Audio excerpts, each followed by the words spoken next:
Hi there. I've been going Oshkosh for a long time, enjoy it immensely.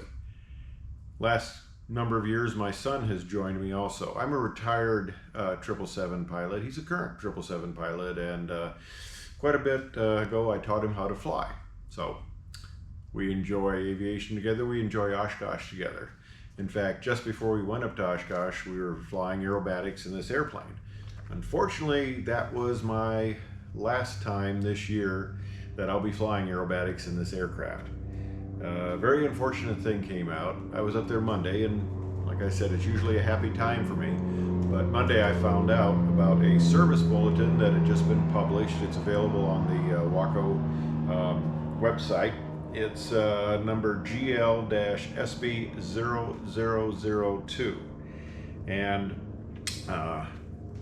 under reason, they've had some field reports identified the formation of cracks in the former ribs, leading and trailing edge of the center section. This is the center section up here. Now this, on the older designed aircraft back in the 80s, had some issues of weakness and flexing and fuel tank leaks, and they put some plywood in there and stiffened it up.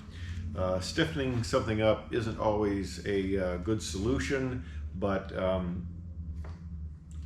whether that was the cause or not seems to be not yet determined, but they're having rib cracking in the leading and trailing edges of the ribs. Actually, here's a few pictures here. It's available on the site. But the main problem here, and the thing that turned Monday into a very unhappy day for me up there, was compliance. Now this is a service bulletin. As you all know, service bulletins are not mandatory for Part 91, just me going out flying for fun. It's not an airworthiness directive that grounds the aircraft. Compliance is voluntary, but not to comply with something like this would not be good judgment, to say the least. So performance of service bulletin is required. Inspection porches must be carried out every 100 flight hours or each annual, whichever occurs first. If the center section is modified to the 30116-104 configuration per the service bulletin, no further action is required. Now here's the kicker. No aerobatic maneuvers are permitted until the center section is modified to the 30116-104 configuration per the service bulletin. Okay, that's the kicker. End of July, it's a good 5-week modification, so my summer's pretty much shot. Like I said, my son and I flew some aerobatics before Oshkosh, and that was apparently the last time I'm going to fly this year. I can still fly it to a few fly-ins I've been wanting to fly to, but as for any other activities, that has gone by the wayside. One thing I'd like to comment as a side, Ed Merkel was the chief engineer for Great Lakes back in the 80s, and I worked with Ed. Ed and I are former Air Force fighter pilots, and I worked with Ed when I was in Cessna flight test and Boeing flight test, and Ed is an absolutely brilliant aerodynamicist.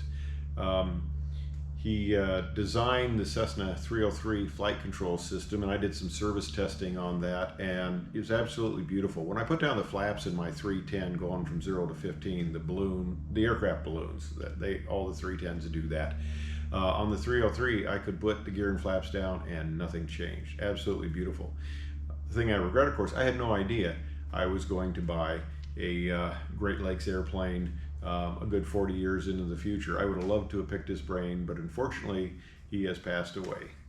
Now the thing I must compliment Waco on, the company which owns the rights to produce the Great Lakes, and they produced serial number 1200. Mine is 1221, so I'm the 21st one produced. There are a few after this being produced, but they're going to provide this free of charge. It's under warranty, and my aircraft is still under warranty because it's still new.